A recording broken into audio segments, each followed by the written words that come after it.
നമസ്കാരം. പ്രധാന വാർത്തകൾ. മണ്ണാർക്കാട് പെരുമ്പിടാരി ഗോവിന്ദപുരത്തെ വീടുകളിലെ വെള്ളക്കെട്ട് പരിഹരിക്കാൻ കളക്ടർക്ക് നിർദ്ദേശം നൽകി മന്ത്രി കെ കൃഷ്ണൻകുട്ടി. ഗോവിന്ദപുരം നിവാസികളുടെ പരാതിയെ തുടർന്നാണ് മന്ത്രിയുടെ ഇടപെടൽ. മണ്ണാർക്കാട് കൈതച്ചിറയിൽ ചട്ടം ലംഘിച്ച് നികത്തിയ നെൽവയൽ പൂർവ്വസ്ഥിതിയിലാക്കാൻ ജില്ലാ കളക്ടറുടെ ഉത്തരവ്. പരാതി ഉയർന്നതിനെ തുടർന്ന് നടത്തിയ പരിശോധനയിലാണ് നിലം അനധികൃതമായി നികത്തിയതായി കണ്ടെത്തിയത്. അനധികൃത ചെങ്കൽ ഖനനം. Perinthalmanna revenue squad Kuruva village office പരിധിയിൽ നിന്നും 5 ടിപ്പർ ലോറികളും ഒരു മണ്ണുമാന്തി യന്ത്രവും പിടിച്ചെടുത്തു. ഒരു മാസത്തിനിടെ പെരിന്തൽമണ്ണ റവന്യൂ സ്ക്വാഡ് പിടികൂടിയത് 14 ടിപ്പർ ലോറികളും 2 മണ്ണുമാന്തി യന്ത്രവും. ഭാരതപ്പുഴയിലെ ഓങ്ങല്ലൂർ ചെങ്ങണംകുന്ന് കടവിൽ കുളിക്കാനിറങ്ങിയ വിദ്യാർത്ഥി മുങ്ങി മരിച്ചു. ഓങ്ങല്ലൂർ സ്വദേശി ഫർഹാനാണ് മരിച്ചത്.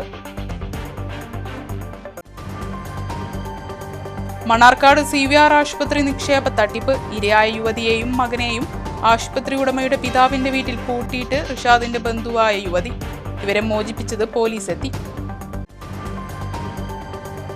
ചെറുപ്പുളശ്ശേരി എരവത്രയിലെ സദാചാര ഗുണ്ടാ കൊലപാതക കേസ് വിചാരണ തിങ്കളാഴ്ച തുടങ്ങും. മണ്ണാർക്കാട് SC/ST പ്രത്യേക കോടതിയിലാണ് വിചാരണ. വിശദമായ വാർത്തകളിലേക്ക്. മണ്ണാർക്കാട് പെരുമ്പിടാരി ഗോവിന്ദപുരത്തെ വീടുകളിലെ വെള്ളക്കെട്ട് പരിഹരിക്കാൻ ഇടപെടണമെന്ന് മന്ത്രി കെ കൃഷ്ണൻകുട്ടി കളക്ടർക്ക് നിർദ്ദേശം നൽകി. ഗോവിന്ദപുരം നിവാസികൾ മന്ത്രിയെ കണ്ട് പരാതി പറഞ്ഞതിനെ തുടർന്നാണ് മന്ത്രിയുടെ ഇടപെടൽ. വീടുകൾക്ക് മേൽഭാഗത്തുള്ള യൂണിവേഴ്സൽ കോളേജിന്റെയും സമീപത്തെ സ്വകാര്യ വ്യക്തിയുടെ ഏക്കർ കണക്കിന് സ്ഥലത്തെ മഴവെള്ളം കനാൽ തുറന്നുവിട്ടതുപോലെയാണ് വീടുകളിലേക്ക് ഒഴുകുന്നത്. മഴ പെയ്താൽ കിണറിൽ അഴുക്കുവെള്ളം നിറയുകയും വീടുകളിലേക്ക് വെള്ളം കയറുകയും ചെയ്യുന്ന സ്ഥിതിയാണ്. ഇതിനെതിരെ നിരന്തരം പരാതി നൽകിയിരുന്നെങ്കിലും ഒരു പരിഹാരവും ഇല്ലാത്തതിനെ തുടർന്നാണ് കഴിഞ്ഞ ദിവസം മന്ത്രി കെ കൃഷ്ണൻകുട്ടി തത്തേങ്ങലത്തെത്തിയപ്പോൾ ഗോവിന്ദപുരം നിവാസികൾ മന്ത്രിയെ കണ്ടത്. മന്ത്രിക്ക് നൽകിയ നിവേദനം മന്ത്രി കളക്ടർ ഡോക്ടർ S. ചിത്രയ്ക്ക് കൈമാറി. അടിയന്തരമായി പ്രശ്നത്തിൽ ഇടപെട്ട് പരിഹാരം ഉണ്ടാകണമെന്ന് മന്ത്രി കളക്ടർക്ക് നിർദ്ദേശം നൽകി.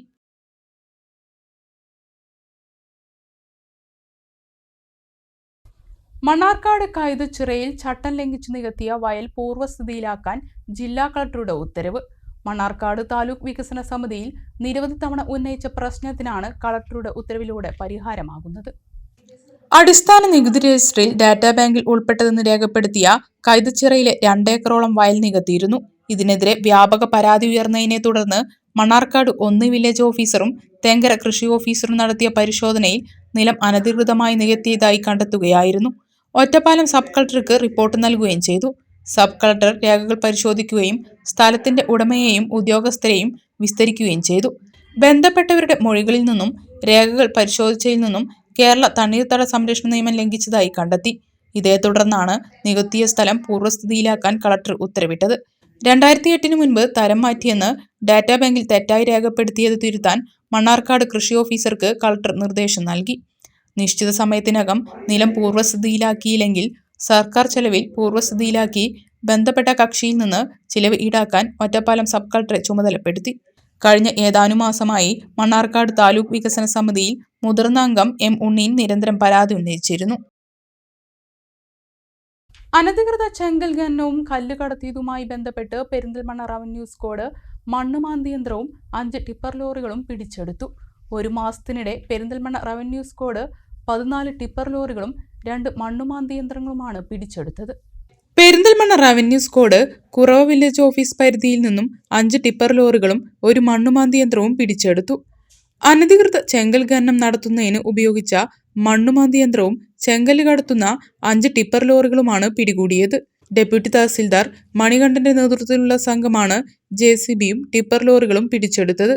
പിടിച്ചെടുത്ത വാഹനങ്ങൾ പെരിന്തൽമണ്ണ താലൂക്ക് ഓഫീസ് വളപ്പിലേക്ക് മാറ്റി. ഒരു മാസത്തിനിടെ 14 ടിപ്പർ ലോറികളും 2 മണ്ണുമാന്തി യന്ത്രങ്ങളുമാണ് പെരിന്തൽമണ്ണ റവന്യൂ സ്ക്വാഡ് പിടിച്ചെടുത്തത്. കഴിഞ്ഞ സെപ്റ്റംബർ 7 കൊടൂർ വില്ലേജ് പരിധിയിൽ നിന്നും 6 ടിപ്പർ ലോറികൾ പിടികൂടിയിരുന്നു. കഴിഞ്ഞ ദിവസം മക്കരപ്പറമ്പിൽ നിന്നും 3 ടിപ്പർ ലോറിയും ഒരു JCBയും പിടിച്ചെടുത്തിരുന്നു. അനധികൃത ചെങ്കൽ കരിങ്കൽ കോറി പ്രവർത്തനങ്ങൾക്കെതിരെ പരിശോധന ശക്തമാക്കുമെന്ന് റവന്യൂ അധികൃതർ അറിയിച്ചു.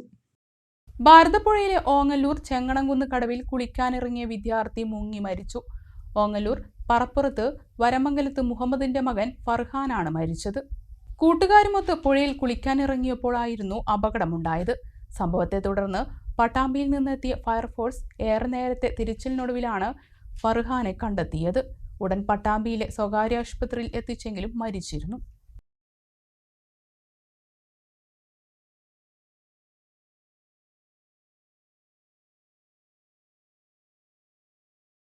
മണ്ണാർക്കാട് CVR ആശുപത്രി നിക്ഷേപ തട്ടിപ്പിന് ഇരയായ യുവതിയെയും മകനെയും ആശുപത്രി ഉടമയുടെ പിതാവിന്റെ വീട്ടിൽ പൂട്ടിയിട്ടു. മണിക്കൂറുകൾക്കു ശേഷം പോലീസ് എത്തിയാണ് മോചിപ്പിച്ചത്. ആശുപത്രി ഉടമ CV റിഷാദിന്റെ പിതാവും തട്ടിപ്പ് കേസിൽ രണ്ടാം പ്രതിയുമായ അലിയുടെ കുമരംപുത്തൂർ അക്കിപ്പാടത്തുള്ള വീട്ടിലാണ് സംഭവം. തട്ടിപ്പിനിരയായ കാഞ്ഞിരപ്പുഴ സ്വദേശി ബിന്ദു ബാബുവിനെയും മകനെയും റിഷാദിന്റെ ബന്ധുവായ യുവതി വീട്ടിനുള്ളിലാക്കി ഗേറ്റ് പൂട്ടിപ്പോയി. ആശുപത്രി ഉടമകൾക്കെതിരെ കേസ് നൽകിയവരിൽ ബിന്ദുവുമുണ്ട്. നിക്ഷേപകരെ കബളിപ്പിച്ച് മുങ്ങി നടക്കുന്ന റിഷാദിനെ ഇരയായവർ നിരന്തരം അന്വേഷിക്കുകയാണ്. ഇതിനിടെയാണ് മൈലാമ്പാടത്തേക്ക് പോവുകയായിരുന്ന ബിന്ദു റിഷാദിന്റെ തറവാട് വീട് തുറന്നു കിടക്കുന്നത് കണ്ടത്. റിഷാദ് സ്ഥലത്തുണ്ടോ എന്ന് അറിയാനായി വീട്ടിലെത്തിയപ്പോൾ റിഷാദിന്റെ ബന്ധുവാണെന്ന് പരിചയപ്പെടുത്തിയ യുവതി പുറത്തു വരികയും ഗേറ്റിന് പുറത്തു നിന്നിരുന്ന ബിന്ദു ബാബുവിന്റെ മകനെ മുറ്റത്തേക്ക് തള്ളിക്കയറ്റിയ ശേഷം ഗേറ്റ് പൂട്ടി പോവുകയുമായിരുന്നു. ഉയരമുള്ള ഗേറ്റ് ആയതിനാൽ പുറത്തു കടക്കാൻ നിർവാഹമില്ലാതെയായി. ഉടനെ പോലീസിനെ വിവരം അറിയിച്ചെങ്കിലും പോലീസ് എത്താൻ വൈകി. പിന്നീട് സുഹൃത്തുക്കളെ വിളിച്ചു വരുത്തി. 3 മണിക്കൂറിന് ശേഷം എത്തിയ പോലീസ് അടുത്ത വീട്ടിൽ നിന്ന് സ്റ്റൂൾ കൊണ്ടുവന്ന് അതിൽ കയറ്റി ഗേറ്റ് ചാടിച്ചാണ് ബിന്ദു ബാബുവിനെയും മകനെയും പുറത്തെത്തിച്ചത്. തട്ടിപ്പിനിരയായവർ നൽകിയ പരാതികളിൽ 30ഓളം കേസുകളിൽ വാറന്റായിട്ട് പോലും റിഷാദിനെ പിടികൂടാൻ പോലീസിന് കഴിഞ്ഞിട്ടില്ലെന്ന് ബിന്ദു ബാബു പറഞ്ഞു. വൈകുന്നേരത്തെ 5 മണിക്ക് എനിക്ക് മൈലാമ്പാടം വരെ പോകേണ്ട കാര്യം ഉണ്ടായിരുന്നു. അപ്പോൾ ഞാൻ ആ മൈലാമ്പാടത്തിന് പോകുന്ന വഴിക്ക് കഴിഞ്ഞ ദിവസങ്ങളിലൊക്കെ ഞങ്ങളുടെ വാട്സപ്പ് ഗ്രൂപ്പിൽ പറയുന്നുണ്ടായിരുന്നു ഇവരുടെ റിഷാദിൻ്റെ വാപ്പ, അതായത് CVRന്റെ രണ്ടാം പ്രതി അലിയുടെ വീടിൻ്റെ മുമ്പിൽ കുറേ നോട്ടീസുകൾ ഒട്ടിച്ചിട്ടുണ്ടെന്ന് നമ്മുടെ ഗ്രൂപ്പിലൊക്കെ പറയുന്നുണ്ടായിരുന്നു. അപ്പം നോട്ടീസ് എന്താണെന്ന് നോക്കാൻ വേണ്ടിയിട്ട് ഞാൻ അവിടേക്ക് ഇറങ്ങിയപ്പം ഗേറ്റ് തുറന്നു കിടക്കുന്നു, വീടും തുറന്നു കിടക്കുന്നു. അപ്പം എനിക്ക് ഈ ആൾക്കാരെയൊന്നും അറിയത്തില്ല. അപ്പം ഞാൻ ജസ്റ്റ് ഒന്ന് കയറി അവരോട് ചോദിച്ചു, ഇവിടെ ആരാണ്, അലിക്ക ഉണ്ടോയെന്ന് ചോദിച്ചു. അപ്പോൾ ഒരു സ്ത്രീയാണ് പുറത്തിറങ്ങി വന്നത്. അപ്പോൾ അവർ പറഞ്ഞു ഇല്ല. അപ്പോൾ ഞാൻ നിങ്ങൾ ആരാണെന്ന് ചോദിച്ചപ്പോൾ അവർ മകളാണെന്ന് പറഞ്ഞു. അപ്പോൾ എന്നാൽ അലിക്കാനെ ഒന്ന് വിളിച്ചു തരാൻ പറ്റുമോ എന്ന് ചോദിച്ചു. ഇല്ല, എനിക്ക് വിളിച്ചു തരാൻ പറ്റില്ല, എനിക്ക് നമ്പറൊന്നും അറിയില്ല. അപ്പോൾ നിങ്ങൾ മകളല്ലേ, നിങ്ങളുടെ കയ്യിൽ ഇപ്പോൾ നമ്പർ ഉണ്ടാവില്ല, ഒന്ന് വിളിച്ചു തരും, ഒരിക്കലും സംസാരിക്കാനാണെന്ന് ഞാൻ പറഞ്ഞു. ഇവരുടെ ഹസ്ബൻഡും ഉണ്ടായിരുന്നു. ഇവർ വേഗം അവിടെ അകത്ത് കയറി വീടങ്ങോട്ട് കൂട്ടി. ഞാൻ പുറത്ത് നിൽക്കാൻ, മുറ്റത്ത് നിൽക്കുകയാണ്. എന്നിട്ട് വേഗം അവർ ബൈക്ക് പുറത്തേക്ക് അയാൾ ഇറക്കി. ഈ സ്ത്രീ വേഗം ഇറങ്ങി ഗേറ്റിൻ്റെ പുറത്തേക്ക് ഇറങ്ങിയിട്ട് എൻ്റെ അടുത്ത് ചോദിച്ചു, നിങ്ങളെന്തെങ്കിലും അവിടെ കിടന്നോളൂ, അവിടെ നിന്നോളൂ എന്ന് പറഞ്ഞിട്ട് വേഗം പൂട്ടി. മോൻ ഗേറ്റിൻ്റെ പുറത്ത് നിന്ന് മോനെ ഇവർ വേഗം ഉള്ളി അങ്ങ് തള്ളി ഉള്ളിലേക്ക് ആക്കിയിട്ടാണ് ഇവർ ഗേറ്റ് പൂട്ടിയത്. അപ്പോൾ ഇവർ വേഗം പേടിച്ച് ഓടിയതിൻ്റെ ഒരു കാരണം എൻ്റെ കൂടെ വേറെ ആൾക്കാരുണ്ടോ എന്നൊരു ഭയം കൊണ്ടാണ്. കാരണം അവർ ചെയ്തുകൊണ്ടിരുന്ന പണി അവിടെ ക്ലീൻ ചെയ്യുമായിരുന്നു. ആ പണി പകുതി കെട്ടിയിട്ടാണ് അവർ പോയത്. എൻ്റെ കൂടെ ആൾക്കാരുണ്ടെന്നുള്ള ഭയത്തിലാണ് അവർ പോയത് തന്നെ. അപ്പോൾ ഞാൻ അന്നേരം തന്നെ മണ്ണാർക്കാട് പോലീസ് സ്റ്റേഷനിൽ വിളിച്ച് പറഞ്ഞു. ഒരു 3 മണിക്കൂറോളം ഞാൻ അവിടെ ഉള്ളിൽ പെട്ടു. നല്ല മഴയായിരുന്നു, ഇടിയുണ്ടായിരുന്നു. 3 മണിക്കൂറോളം ഞാൻ അവിടെ ഉള്ളിലിരുന്നു, ആ സിറ്റ് ഔട്ടിലിരുന്നു. പോലീസ് സ്റ്റേഷനിൽ നിന്ന് ആരെയും കാണാനില്ല. ഞാൻ എൻ്റെ ഫ്രണ്ട്സിനെ വിളിച്ചു വരുത്തി. കുറച്ച് പേര്, ഒരു 10-40 പേര് ഫ്രണ്ട്സും വന്നു. പിന്നെ എന്നിട്ട് അത് കഴിഞ്ഞിട്ടാണ് സ്റ്റേഷനിൽ നിന്ന് ആൾ വന്നു. അവർ എന്നെ ഗേറ്റിൽ അടുത്ത വീട്ടിൽ നിന്ന് 2 കസേര സ്റ്റൂളൊക്കെ കൊണ്ടുവന്നിട്ട് ഗേറ്റ് ചാടിച്ച് തന്നെ പുറത്തിറക്കുകയാണ് ചെയ്തത്. അപ്പോൾ ഞങ്ങൾ ഇറങ്ങാൻ അന്വേഷിക്കാനും ചെയ്യാനുള്ള കാരണങ്ങളെന്ന് വെച്ചാൽ ഒരു 10-40 കേസ് ഇവരുടെ എല്ലാവരുടെയും പേരിൽ വാറണ്ടായിട്ട് മണ്ണാർക്കാട് കോടതിയിൽ കിടക്കുന്നുണ്ട്. ഈ വാറണ്ടുകൾ പലതും ഞങ്ങൾ നേരിട്ട് പോയിട്ട് തന്നെ കുറേ തവണ പോയിട്ട് SIനെ ആയാലും CIനെ ആയാലും DYSPക്ക് ആയാലും പാലക്കാട് SP അടക്കം ഞങ്ങൾ കൊണ്ടുപോയിട്ട് ഈ കാര്യങ്ങളെല്ലാം സൂചിപ്പിച്ച് കത്തുകളും നിവേദനങ്ങൾ ഞങ്ങൾ കൊടുത്തിട്ട് ഇതുവരെ ഒരു തീരുമാനം, ഈ മൂക്കിന് തുമ്പത്ത് കിടക്കുന്ന ആൾക്കാരെ ഒന്ന് അറസ്റ്റ് ചെയ്യാൻ പോലും ഇവരെ കൊണ്ട് സാധിക്കുന്നില്ല. അപ്പം ഞങ്ങൾ ഏതായാലും ഇതിൻ്റെ തൊട്ട് പിന്നാലെ തന്നെയുണ്ട്. ഇവരെ ഓരോ മൂവ്മെൻറ്റ്സും അല്ലെങ്കിൽ ഇവർ ആരാണെങ്കിലും ഉണ്ടെങ്കിൽ ഞങ്ങൾ കാണാനൊക്കെ ആയിട്ട് പോകുന്നുണ്ട്. പക്ഷേ ഞങ്ങൾക്ക് ഇതുവരെ ആരും കാണാൻ പറ്റിയിരുന്നില്ല. ഇന്നാണ് അവരുടെ വീട്ടിലൊരാളിനെ ഞങ്ങൾ കണ്ടത്. അപ്പോൾ അതിനെ കണ്ടപ്പോൾ സ്വാഭാവികമായിട്ടും നമ്മൾ കയറി അന്വേഷിച്ചതാണ്. പക്ഷേ എനിക്ക് ഏറ്റവും ഇതായിട്ട് തോന്നിയത് പുറത്ത് നിന്ന ഗേറ്റിനടുത്ത് നിന്ന കുട്ടീനെ പിടിച്ച് ഉള്ളിലാക്കിയിട്ട് പൂട്ടിയതാണ്. അത് ആ സ്ത്രീ ചെയ്തത് വലിയൊരു തെറ്റ് തന്നെയാണ്. അവരത് ചെയ്യാൻ പാടില്ലായിരുന്നു. ചെറുപ്പുളശ്ശേരി എരവത്രയിലെ സദാചാര ഗുണ്ടാ കൊലപാതക കേസ് വിചാരണ തിങ്കളാഴ്ച മണ്ണാർക്കാട് പട്ടികജാതി പട്ടികവർഗ പ്രത്യേക കോടതിയിൽ തുടങ്ങും. കേസിലെ സാക്ഷികളെ മൊഴിമാറ്റാനുള്ള നീക്കം നടക്കുന്നെന്ന പരാതിയിൽ വിറ്റ്നസ് പ്രൊട്ടക്ഷൻ സ്കീം നടപ്പാക്കാൻ ജില്ലാ പോലീസ് മേധാവി ശുപാർശ നൽകി. 2015 ഫെബ്രുവരി 15-നാണ് മധ്യവയസ്കനായ പ്രഭാകരൻ സദാചാര ഗുണ്ടകളുടെ ആക്രമണത്തിനിരയായി കൊല്ലപ്പെട്ടത്. എരവന്ത്രയിലെ വീട്ടമ്മയുടെ വീട്ടിൽ വന്ന് മടങ്ങിയ പ്രഭാകരനെ പിന്തുടർന്നെത്തിയ സംഘം തിരുത്തിപ്പടി റോഡിൽ വെച്ച് പിടികൂടി ബൈക്കിൽ കയറ്റി അങ്ങാടിക്കുന്നിൽ കൊണ്ടുപോയി മർദ്ദിച്ചു. തുടർന്ന് വീട്ടമ്മയുടെ വീട്ടിലെത്തിച്ച ശേഷം വീട്ടമ്മയെയും പ്രഭാകരനെയും ചേർത്ത് നിർത്തിയ ശേഷം അവിഹിത ബന്ധം ഉണ്ടെന്ന് വീട്ടമ്മയെ കൊണ്ട് സമ്മതിപ്പിക്കാൻ നടത്തിയ ശ്രമം പരാജയപ്പെട്ടു. തുടർന്ന് സംഘാംഗങ്ങൾ പ്രഭാകരനെ ക്രൂരമായി മർദ്ദിച്ച് അവശനാക്കി. വഴിയിൽ കുഴഞ്ഞു വീണ പ്രഭാകരൻ മരിച്ചു എന്നാണ് കേസ്. 11 പ്രതികളാണ് കേസിലുള്ളത്. ഇതിൽ ഒരാൾ പ്രായപൂർത്തിയാകാത്ത ആളാണ്. പ്രായപൂർത്തിയാകാത്ത പ്രതിയുടെ വിചാരണ ജുവൈനൽ കോടതിയിൽ നടക്കുന്നതിനിടെ സാക്ഷികളെ സ്വാധീനിക്കാൻ പ്രതികൾ ശ്രമിക്കുകയും ഫോണിൽ ഭീഷണിപ്പെടുത്തിയെന്നും പോലീസിന് പരാതി ലഭിച്ചിരുന്നു. ഈ പരാതിയിൽ മണ്ണാർക്കാട് ഡിവൈഎസ്പി നടത്തിയ അന്വേഷണ റിപ്പോർട്ട് ജില്ലാ പോലീസ് മേധാവിക്ക് നൽകിയ റിപ്പോർട്ടിന്റെ അടിസ്ഥാനത്തിലാണ് വിറ്റ്നസ് പ്രൊട്ടക്ഷൻ സ്കീമിന് ശുപാർശ ചെയ്ത് ജില്ലാ ജഡ്ജിക്ക് റിപ്പോർട്ട് നൽകിയത്. കോഴിക്കോട് പാലക്കാട് ദേശീയപാതയിൽ കൊടക്കാട് 55-ാം മൈലിൽ വർഷങ്ങൾക്ക് മുന്നേ സ്ഥാപിച്ച വേഗതാ നിയന്ത്രണ ക്യാമറകൾ നശിച്ചിട്ട് വർഷങ്ങൾ കഴിഞ്ഞു. റോഡരികിൽ വീണ ക്യാമറകൾ നന്നാക്കാനോ അല്ലെങ്കിൽ നീക്കം ചെയ്യാനോ അധികൃതർ തയ്യാറായിട്ടില്ല. AI ക്യാമറകൾ പോലെ ഇന്റലിജന്റ് അല്ലെങ്കിലും അമിത വേഗത നിയന്ത്രിക്കാനും അതുമൂലമുണ്ടാവുന്ന അപകടങ്ങൾ ഒഴിവാക്കാനും ഈ ക്യാമറകൾ സഹായിച്ചിരുന്നു. എന്നാൽ കഴിഞ്ഞ 6 വർഷത്തോളമായി 55-ാം മൈലിലെ ക്യാമറകൾ നോക്കുകുത്തികളാണ്. വാഹനങ്ങൾ ഇടിച്ചും ദേശീയപാതയുടെ നവീകരണം നടക്കുന്ന സമയത്തും ക്യാമറകൾക്ക് ചെറിയ തോതിൽ കേടുപാടുകൾ സംഭവിച്ചു. എന്നാൽ ഇവ നന്നാക്കാൻ ബന്ധപ്പെട്ടവർ ആരും അന്ന് ശ്രമിച്ചില്ല. കോടിക്കണക്കിന് രൂപ മുടക്കി ഇന്ന് AI ക്യാമറകൾ സംസ്ഥാനത്ത് ഉടനീളം സ്ഥാപിച്ചു. ട്രാഫിക് സുരക്ഷയ്ക്ക് വേണ്ടി വേറെയും ലക്ഷങ്ങൾ നീക്കിവെക്കുമ്പോൾ ആയിരങ്ങൾ മുടക്കാൻ ഇല്ലാത്തതിന്റെ പേരിലായിരിക്കാം അന്ന് ഈ ക്യാമറകളെ തഴഞ്ഞത്. പകുതി പൊട്ടിയ ക്യാമറകൾ, മറ്റു ഉപകരണങ്ങൾ, വൈദ്യുതി എത്തിക്കാനുള്ള കേബിളുകൾ തുടങ്ങി എല്ലാ സംവിധാനങ്ങളും ഇന്നും ഇവിടെ കാടുമൂടി കിടക്കുന്നു. ഇവ ഇനി നന്നാക്കി ഉപയോഗിക്കാൻ കഴിയില്ല. പക്ഷെ നീക്കം ചെയ്യാൻ അധികൃതർക്ക് കഴിയും. അതെങ്കിലും ചെയ്യണമെന്നാണ് നാട്ടുകാരുടെ ആവശ്യം. സാമ്പത്തിക പ്രതിസന്ധിയിൽപ്പെട്ട് ഉഴലുന്ന മണ്ണാർക്കാട് താലൂക്ക് ആശുപത്രിയിലെ ഡയാലിസിസ് സെന്ററിനെ രക്ഷപ്പെടുത്താൻ കൂട്ടായ ശ്രമം വേണമെന്ന ആവശ്യം ശക്തം. നിലവിൽ നഗരസഭയും കാരുണ്യ ആരോഗ്യ സുരക്ഷാ പദ്ധതി നൽകുന്ന സഹായവും കൊണ്ട് മാത്രമാണ് യൂണിറ്റ് പ്രവർത്തിക്കുന്നത്. നഗരസഭയ്ക്ക് പുറമെ മറ്റു പഞ്ചായത്തുകളും ഡയാലിസിസ് സെന്ററിന് തുക വകയിരുത്തിയാൽ ഒരു പരിധിവരെ സാമ്പത്തിക പ്രതിസന്ധിക്ക് പരിഹാരം കാണാനാവും. പ്രതിവർഷം നിലവിൽ 1,14,00,000 രൂപയാണ് മണ്ണാർക്കാട് താലൂക്ക് ആശുപത്രിയിലെ ഡയാലിസിസ് സെന്ററിന് ചെലവ് വരുന്നത്. ഇതിൽ ഈ വർഷം നഗരസഭ 40 ലക്ഷം രൂപ നൽകി. കാസ്പിൽ നിന്ന് ലഭിച്ച സഹായവും കൊണ്ടാണ് ഇതുവരെ പിടിച്ചു നിന്നത്. നഗരസഭയ്ക്ക് പുറമെ 9 പഞ്ചായത്തുകളിൽ നിന്നുള്ള രോഗികളും ഡയാലിസിസിന് താലൂക്ക് ആശുപത്രിയെ ആശ്രയിക്കുന്നുണ്ട്. ഈ സാഹചര്യത്തിൽ നഗരസഭയ്ക്ക് പുറമെ മറ്റ് പഞ്ചായത്തുകളും ബ്ലോക്ക് പഞ്ചായത്തും ഡയാലിസിസ് സെന്ററിന് തുക വകയിരുത്തിയാൽ ഒരു പരിധിവരെ സാമ്പത്തിക പ്രതിസന്ധിക്ക് പരിഹാരമാകും. സ്വകാര്യ ആശുപത്രികളിൽ 6,000 രൂപ വരെ ചെലവ് വരുന്ന ഡയാലിസിസ് താലൂക്ക് ആശുപത്രിയിൽ സൗജന്യമായാണ് നൽകുന്നത്. മരുന്നും സൗജന്യമായി നൽകിയിരുന്നു. സാമ്പത്തിക പ്രതിസന്ധിയിലായതോടെ വില കൂടിയ മരുന്നുകൾ നൽകാൻ കഴിയാത്ത സ്ഥിതിയായി. ഈ മരുന്നുകൾ രോഗികൾ പുറത്തുനിന്ന് വാങ്ങേണ്ട സാഹചര്യമാണുള്ളത്. സാമ്പത്തിക പ്രതിസന്ധി തുടർന്നാൽ മികച്ച സേവനം നടത്തുന്ന ഡയാലിസിസ് സെന്ററിന്റെ പ്രവർത്തനം അവതാളത്തിലാകും. ഈ അവസ്ഥയിലേക്ക് പോകാതിരിക്കാൻ MLA ഉൾപ്പെടെയുള്ള ജനപ്രതിനിധികൾ ഇടപെട്ട് പഞ്ചായത്തുകളിൽ നിന്നുള്ള ഫണ്ടും സ്വകാര്യ സ്ഥാപനങ്ങളുടെ സാമൂഹിക പ്രതിബദ്ധത തുക ഉൾപ്പെടെ ലഭ്യമാക്കാനുള്ള നടപടി ഉണ്ടാകണം. നഗരസഭാ അധ്യക്ഷൻ ഇക്കാര്യത്തിൽ മുന്നിട്ടിറങ്ങി ബന്ധപ്പെട്ടവരുടെ യോഗം വിളിച്ച് പ്രതിസന്ധി മറികടക്കാനുള്ള വഴിയൊരുക്കണം. 12 ഡയാലിസിസ് മെഷീനാണ് ആശുപത്രിയിലുള്ളത്. ശരാശരി ഒരു ദിവസം 36 പേർക്ക് ഡയാലിസിസ് ചെയ്യുന്നുണ്ട്. ഈ സഹായം നിലയ്ക്കാതിരിക്കാനുള്ള ഇടപെടലാണ് ഉണ്ടാവേണ്ടത്. ഇടവേള.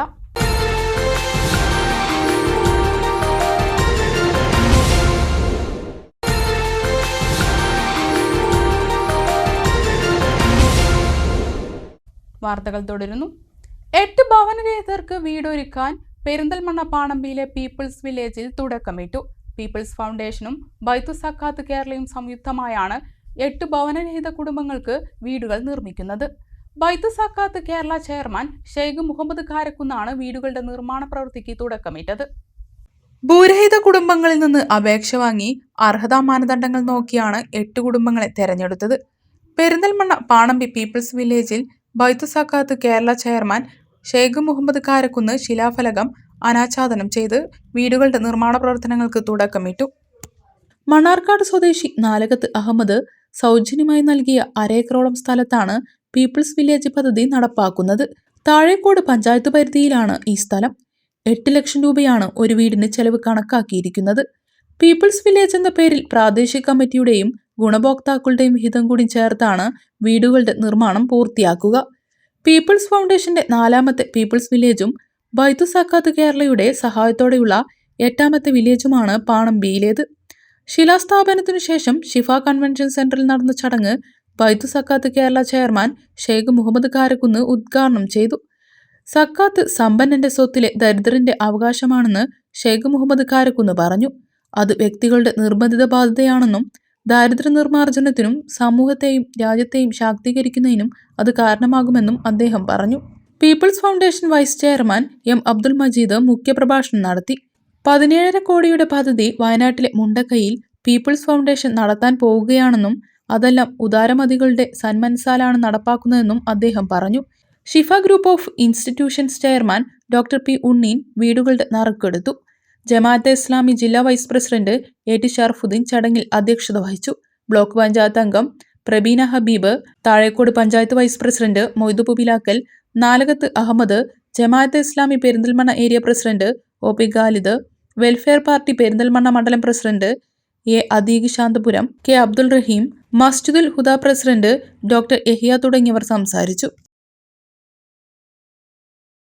ഉത്തരാഖണ്ഡ് ഡെറാഡൂണിൽ നടന്ന സീനിയർ വുഷു ചാമ്പ്യൻഷിപ്പിൽ കേരളത്തിനു വേണ്ടി സ്വർണ്ണ മെഡലുകൾ നേടി തിരിച്ചെത്തിയ താരങ്ങൾക്ക് ചെറുകര റെയിൽവേ സ്റ്റേഷനിൽ സ്വീകരണം നൽകി. പുലാമന്തോളിലെ ISKയിലെ കായിക താരങ്ങളാണ് മികച്ച വിജയം കരസ്ഥമാക്കിയത്.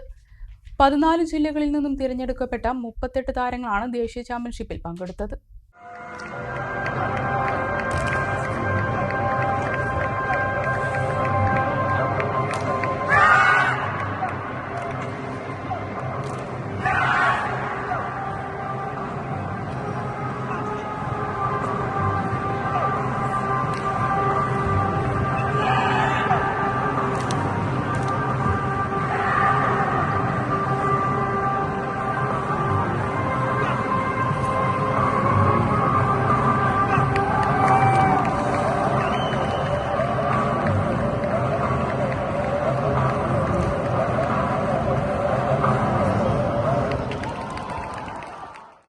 ഉത്തരാഖണ്ഡിൽ നടന്ന ദേശീയ സീനിയർ വുഷു ചാമ്പ്യൻഷിപ്പിൽ കേരളം സ്വർണ്ണ മെഡലുകൾ കൊയ്ത് മിന്നും പ്രകടനം കാഴ്ചവെച്ചു. കോഴിക്കോട് നടന്ന സംസ്ഥാന സീനിയർ വുഷു ചാമ്പ്യൻഷിപ്പിൽ സ്വർണ്ണ മെഡൽ നേടിയാണ് ഈ കായിക താരങ്ങൾ ദേശീയ ചാമ്പ്യൻഷിപ്പിലേക്ക് തിരഞ്ഞെടുക്കപ്പെട്ടത്.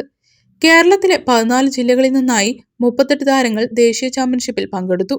കേരളം 13 സ്വർണവും 1 വെങ്കലവും നേടി. ഇതിൽ 7 സ്വർണവും 1 വെങ്കലവും മലപ്പുറം പുലാമന്തോൾ കേന്ദ്രമായി പ്രവർത്തിക്കുന്ന ISKയുടെ കായിക താരങ്ങൾക്കാണ് ലഭിച്ചത്. ദേശീയ ചാമ്പ്യൻഷിപ്പിൽ സ്വർണ്ണ നേട്ടം കൊയ്ത് മടങ്ങിയെത്തിയ കായിക താരങ്ങൾക്കും പരിശീലകൻ ISK മുഹമ്മദ് അലിക്കും ചെറുകര റെയിൽവേ സ്റ്റേഷനിൽ സ്വീകരണം നൽകി. നാട്ടുകാർ, ജനപ്രതിനിധികൾ, PNI ഭാരവാഹികൾ എന്നിവരുടെ നേതൃത്വത്തിലാണ് സ്വീകരണം നൽകിയത്. Perinthalmanna block panchayat president AK Mustafa കായിക താരങ്ങളെ പൊന്നാട അണിയിച്ച് അനുമോദിച്ചു. ബ്ലോക്ക് പഞ്ചായത്ത് അംഗം Nalakath Shoukath, Malappuram wushu association secretary Sumesh PN, Pulamanthole panchayat അംഗം അസീന മൊയ്തീൻകുട്ടി, BNI പെരിന്തൽമണ്ണ പ്രസിഡന്റ് റഫീഖ് തുടങ്ങിയവർ പങ്കെടുത്തു. ആൾ ഇന്ത്യ ഇന്റർ യൂണിവേഴ്സിറ്റി മത്സരങ്ങളിലടക്കം പലതവണ സ്വർണ്ണ മെഡൽ നേടിയ പുലാമന്തോൾ ISK മാർഷൽ താരങ്ങളായ മുഹമ്മദ് ജാസിൽ K, മുനീർ V എന്നിവർ ഈ ദേശീയ ചാമ്പ്യൻഷിപ്പിൽ ഇരട്ട സ്വർണ്ണ നേട്ടം കൈവരിച്ചു. പുലാമന്തോൾ ISKയിലെ ചീഫ് ഇൻസ്ട്രക്ടർമാരായ മുഹമ്മദ് അലിയുടെയും സാജിദയുടെയും മകനാണ് മുഹമ്മദ് ജാസിൽ. വിളിയൂർ ഓടുപാറ വയലശ്ശേരി കുഞ്ഞിപ്പൂവിന്റെയും ഷെഹർബാനുവിന്റെയും മകനാണ് മുനീർ. നയന മനു, മുഹമ്മദ് ആരിസ്, മുഹമ്മദ് സ്വാലിഹ് എന്നിവരും സ്വർണം നേടി.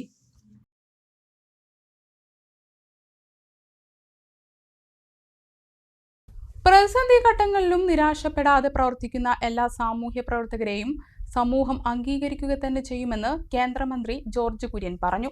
പീപ്പിൾസ് വെൽഫെയർ സൊസൈറ്റി സംഘടിപ്പിച്ച മുൻ MLA പറക്കോട്ടിൽ കുമാരൻ സ്മാരക അവാർഡ് വിതരണവും പൊതുസമ്മേളനവും ഉദ്ഘാടനം ചെയ്ത് സംസാരിക്കുകയായിരുന്നു മന്ത്രി. രാഷ്ട്രീയ പ്രവർത്തകരും സാമൂഹ്യ പ്രവർത്തകരും പ്രതിഫലേച്ഛയോടെ പ്രവർത്തിച്ചാൽ സമൂഹത്തിന്റെ അവസ്ഥ എന്തായി മാറും? നിസ്വാർത്ഥരായ സാമൂഹ്യ പ്രവർത്തകരെ പ്രോത്സാഹിപ്പിക്കേണ്ടത് സമൂഹത്തിന്റെ കടമയാണ്. സാമൂഹ്യ പ്രവർത്തകൻ എന്ന നിലയിലുള്ള പി വേണുഗോപാലിന്റെ പ്രവൃത്തി മാതൃകാപരമാണെന്നും കൂട്ടിച്ചേർത്തു.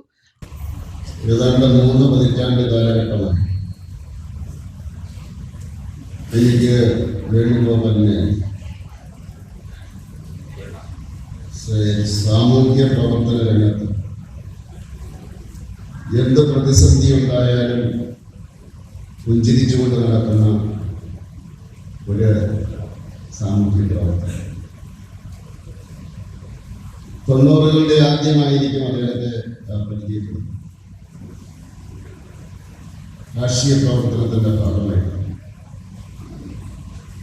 തീർച്ചയായിട്ടും എങ്ങനെയായിരിക്കണം ഒരു സാമൂഹ്യ പ്രവർത്തകൻ എന്നുള്ളതിൻ്റെ ഏറ്റവും വലിയ ഉദാഹരണമാണ് വേണുഗോപാൽ. പി കുമാരനെ പോലെ തന്നെ അദ്ദേഹത്തെ പറ്റി ഞാൻ മനസ്സിലാക്കിയിരിക്കുന്നത് അർപ്പണബോധം ഉള്ള ഒരു രാഷ്ട്രീയ പ്രവർത്തകനായിരുന്നു. തൻ്റെ ആശയത്തിന് വേണ്ടി നിലകൊണ്ട വ്യക്തി, അതോടൊപ്പം തന്നെ സമൂഹത്തെ സമൂഹമായിട്ട് കാണുവാനുള്ള ഇച്ഛാശക്തിയുള്ള വ്യക്തി. വേണുഗോപാലും അതുപോലെ തന്നെയാണ്. തൻ്റെ ആദർശത്തിന് വേണ്ടി നിലനിൽക്കുന്ന അവസരത്തിൽ സമൂഹത്തിലെ എല്ലാവരെയും ഒപ്പം കൂട്ടിക്കൊണ്ടു പോകുവാനും പ്രവർത്തിക്കുവാനും യോജിപ്പിക്കുവാനും ഒരിക്കലും നിരാശപ്പെടാതെ പ്രവർത്തിക്കുവാനും അദ്ദേഹം ശ്രമിച്ചിട്ടുണ്ട്. തീർച്ചയായിട്ടും നിരാശപ്പെടാതെ പ്രവർത്തിക്കുന്ന എല്ലാ സാമൂഹ്യ പ്രവർത്തകരെയും സമൂഹം അംഗീകരിക്കുക ചെയ്യും. അതിൻ്റെ തെളിവാണ് രാഷ്ട്രീയതരമായിട്ടുള്ള ഒരു സൊസൈറ്റി. ആ സൊസൈറ്റി പി വേണുഗോപാലിനെ ഈ നേതാവായിട്ട് തിരഞ്ഞെടുത്തു. അദ്ദേഹത്തെ ഞാൻ അഭിനന്ദിക്കുകയാണ്. തീർച്ചയായിട്ടും അടുത്ത തലമുറയ്ക്കും ആ പ്രവർത്തന ശൈലി അനുകരിക്കുവാൻ സാധിക്കണം. അത് ലാഭേച്ഛയുടെ അടിസ്ഥാനത്തിലല്ല.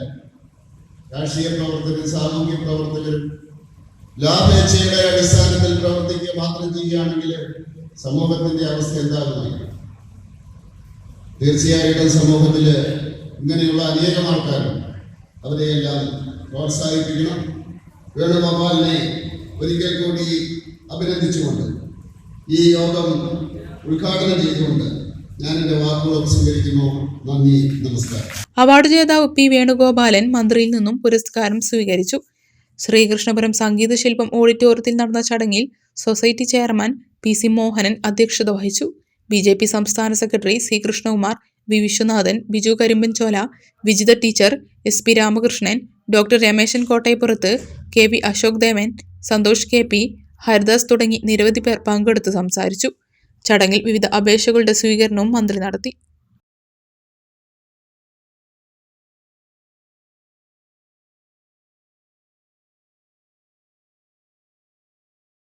കടമ്പഴിപ്പുറം ഹൈസ്കൂളിലെ ടർഫിന്റെയും സ്പോർട്സ് അക്കാദമിയുടെയും ഉദ്ഘാടനം കേന്ദ്ര സഹമന്ത്രി ജോർജ് കുര്യൻ ഉദ്ഘാടനം നിർവഹിച്ചു. PTA പ്രസിഡന്റ് ടി രാമകൃഷ്ണൻ അധ്യക്ഷനായി. School manager C Gopinath turf സമർപ്പണവും നടത്തി. അഡ്വക്കേറ്റ് ബാലഗോപാലൻ മുഖ്യാതിഥിയായി. സി കൃഷ്ണകുമാർ, സന്തോഷ് കൊല്യാനി, സച്ചിദാനന്ദൻ, TM ലത എന്നിവർ സംസാരിച്ചു. തുടർന്ന് വിദ്യാർത്ഥികളുടെയും പൂർവ്വ വിദ്യാർത്ഥികളുടെയും ഫുട്ബോൾ മത്സരങ്ങൾ നടന്നു. Advocate Sajeesh, Harikrishnan M, advocate Sathyaprakash എന്നിവർ വിജയികൾക്ക് സമ്മാനങ്ങൾ നൽകി.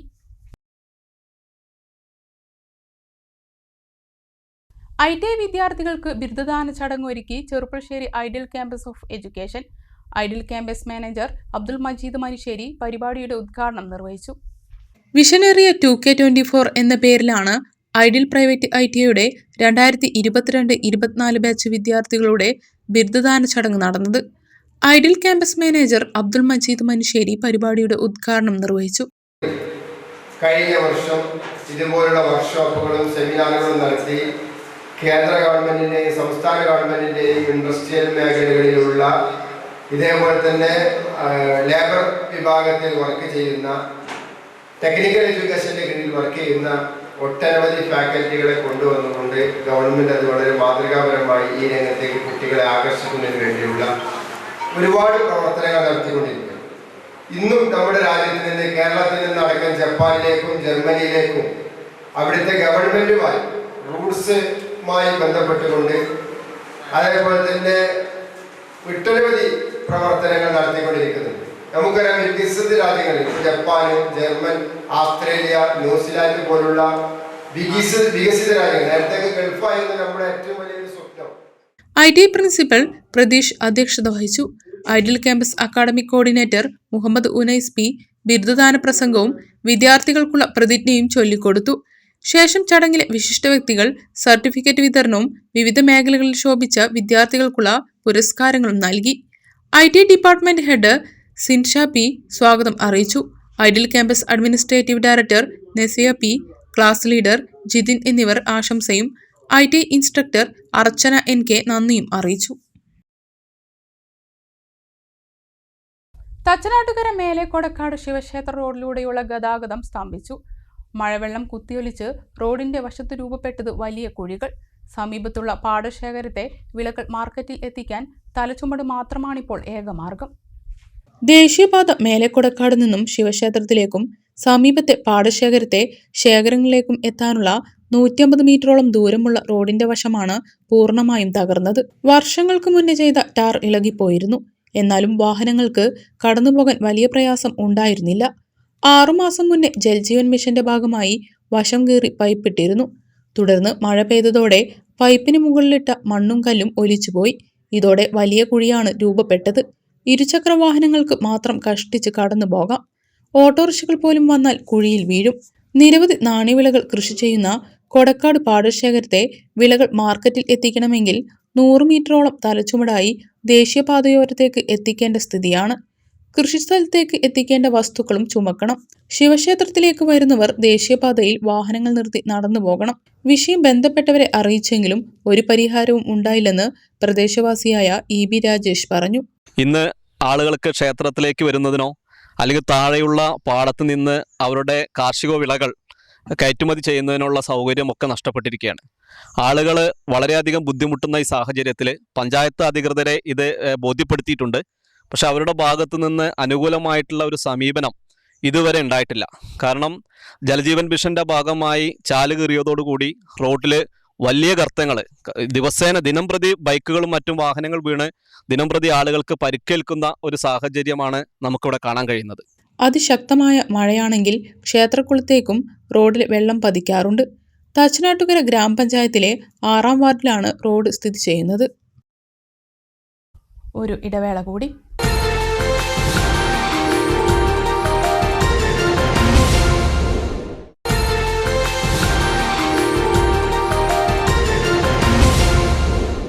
വാർത്തകൾ തുടരുന്നു.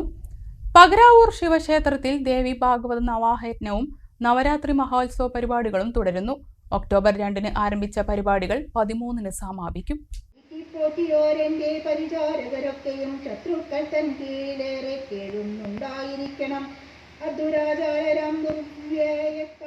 വിവിധങ്ങളായ കലാപരിപാടികളാണ് ക്ഷേത്രത്തിൽ നടന്നു വരുന്നത്. കഴിഞ്ഞ ദിവസം വൈകിട്ട് പേരങ്ങോട് കൂട്ടുകാർ അവതരിപ്പിച്ച ഭക്തിഗാനമേള അരങ്ങേറി.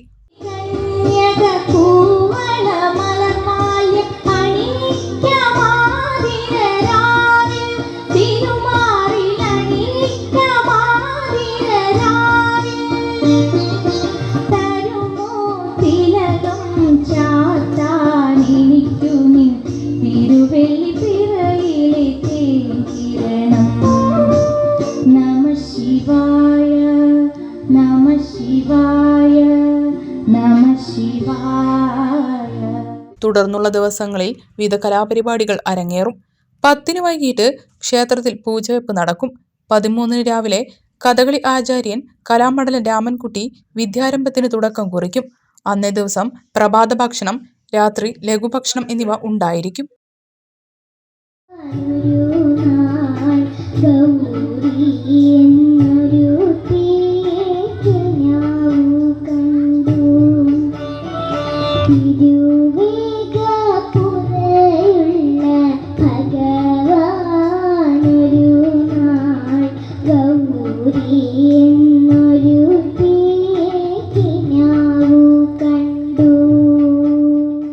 തിരുവനന്തപുരത്ത് നിർമ്മിക്കുന്ന CPM സംസ്ഥാന കമ്മിറ്റി ഓഫീസ് നിർമ്മാണത്തിലേക്കുള്ള ഫണ്ട് ശേഖരണം ചെറുപ്പുളശ്ശേരിയിൽ നടന്നു. പി. മാമ്മിക്കുട്ടി MLAയുടെ നേതൃത്വത്തിൽ CPM ലോക്കൽ കമ്മിറ്റി അംഗങ്ങളാണ് കടകളിൽ നിന്ന് ഫണ്ട് ശേഖരിച്ചത്. ലോക്കൽ കമ്മിറ്റി അംഗങ്ങൾ തുടങ്ങിയവരും പരിപാടിയിൽ പങ്കെടുത്തു. CPIMന്റെ സംസ്ഥാന കമ്മിറ്റിക്ക് തിരുവനന്തപുരത്ത് നിർമ്മിച്ചുകൊണ്ടിരിക്കുന്ന പാർട്ടി ഓഫീസിൻ്റെ നിർമ്മാണം പുരോഗമിച്ചുകൊണ്ടിരിക്കുന്നു. ആ നിർമ്മാണ പ്രവർത്തനം സമയബന്ധിതമായി പൂർത്തീകരിക്കുന്നതിന് വേണ്ടി കേരളത്തിലെ ജനങ്ങളെയാകെ സമീപിച്ചുകൊണ്ട് ജനാധിപത്യ മതേതരത്വ ജനങ്ങളെ, കൃഷിക്കാർ, തൊഴിലാളികൾ, സാമാന്യ ജനങ്ങൾ, സർവീസ് മേഖലയിൽ പ്രവർത്തിക്കുന്ന ആളുകൾ, കച്ചവടക്കാർ, വ്യാപാരികൾ, വ്യവസായികൾ എന്നിവരെ മുഴുവൻ തന്നെ നേരിട്ട് പോയി കണ്ട് 5-6 തീയതികളിലായി ഒരു ഫണ്ട് ക്യാമ്പയിനുമായി ബന്ധപ്പെട്ടുകൊണ്ടുള്ള പരിപാടിയിലാണ് ഞങ്ങൾ പങ്കെടുത്തുകൊണ്ടിരിക്കുന്നത്. സംസ്ഥാന കമ്മിറ്റിയാണ് തീരുമാനിച്ചത് ഒക്ടോബർ 5-6 തീയതികളിലായി പാർട്ടിയുടെ എല്ലാ ബ്രാഞ്ച് പരിധിക്കുള്ളിലും പാർട്ടി സഖാക്കളുടെ നേതൃത്വത്തിൽ, ജനപ്രതിനിധികളുടെ നേതൃത്വത്തിൽ, പാർട്ടി നേതാക്കന്മാരുടെ നേതൃത്വത്തിൽ ഈ ജനകീയമായ ഫണ്ട് കളക്ഷന് ഇറങ്ങണം എന്നാണ് തീരുമാനിച്ചത്. അതിൻ്റെ അടിസ്ഥാനത്തിൽ ഇന്നലെ സംസ്ഥാനത്തിൻ്റെ വിവിധ ഭാഗങ്ങളിൽ, വിവിധ മേഖലകളിൽ പാർട്ടി സംസ്ഥാന നേതൃത്വം മുതൽ താഴെ ബ്രാഞ്ചിലുള്ള പാർട്ടി മെമ്പർമാരായ സഖാക്കൾ വരെ ഫണ്ട് പ്രവർത്തനത്തിൽ ഇറങ്ങിയിരുന്നു. അതിൻ്റെ തുടർച്ച എന്ന നിലക്കാണ് ഇന്ന് ആ പ്രവർത്തനത്തിൻ്റെ ഭാഗമായി ചെറുപ്പശ്ശേരി സെൻറ്ററിൽ ഞങ്ങൾ ജനങ്ങളെ കണ്ട്, കച്ചവടക്കാരെ കണ്ട്, വ്യാപാരി വ്യവസായികളെ കണ്ട്, യാത്രക്കാരെ കണ്ട് ഈ ജനകീയ ഫണ്ട് പിരിവിന് ഇറങ്ങിയിട്ടുണ്ട്.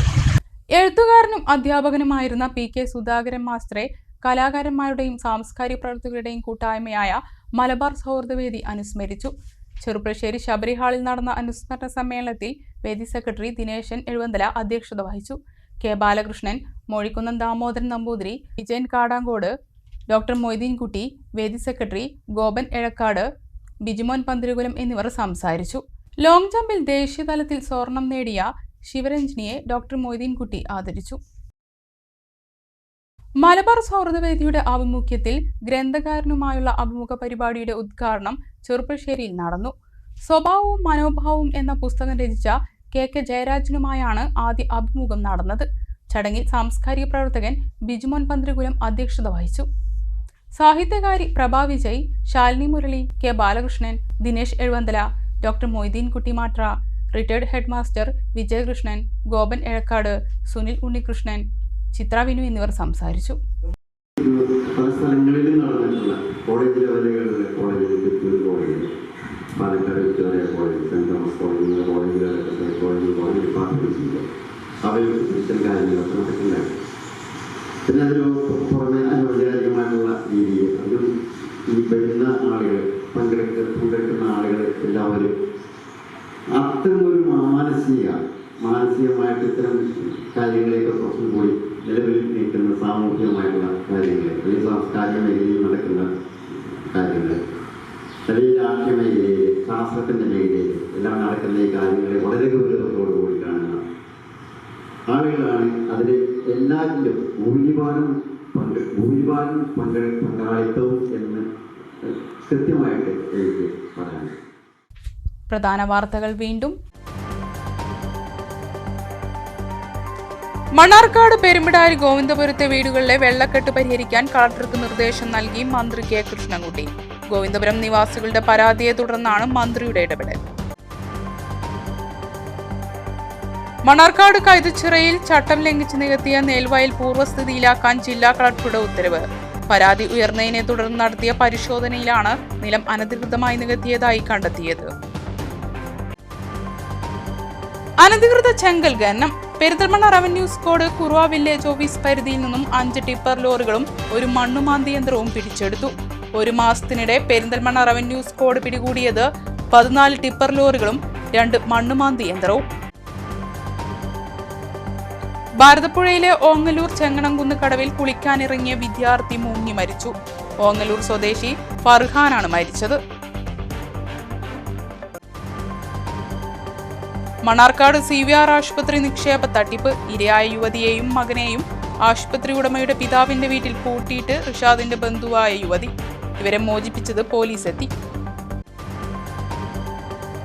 ചെറുപ്പശ്ശേരി എരവത്രയിലെ സദാചാര ഗുണ്ടാ കൊലപാതക കേസ് വിചാരണ തിങ്കളാഴ്ച തുടങ്ങും. മണ്ണാർക്കാട് SC/ST പ്രത്യേക കോടതിയിലാണ് വിചാരണ. ഇതോടെ വാർത്താ ബുള്ളറ്റിൻ ഇവിടെ സമാപിക്കുന്നു. നമസ്കാരം.